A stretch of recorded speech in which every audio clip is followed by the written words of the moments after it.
បារាំងគូដោយបារាំងទៅហើយបារាំងមានដែលបានមកពីគ្រោះជាមួយខ្មែរពីអង្កល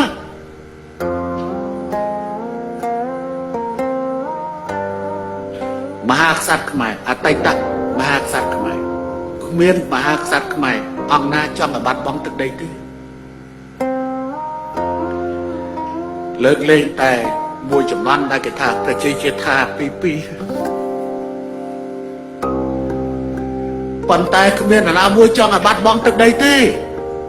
តែធ្វើម៉េចបើនៅក្រោមអំណាចគេហើយម្យ៉ាងទៀតបើទោះបីជាគេមកពីគ្រោះ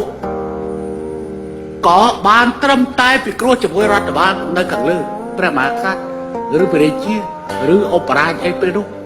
ថាមាននាយករដ្ឋមន្ត្រីមានស្អីចឹងប៉ុន្តែសួរថាតើប្រជាពលរដ្ឋនៅឯមូលដ្ឋានបានដឹងនេះខ្សែព្រំដែនពិតប្រាកដនៅតាណារវាងខ្សែព្រំដែនដែលនៅលើផែនទីនិងការរស់នៅជាក់ស្ដែងរបស់ប្រជាពលរដ្ឋនោះហើយគឺជាបញ្ហាដែលកើតមកជាចត់មិនចេះហ่ะមិនចេះនេះជាមរតក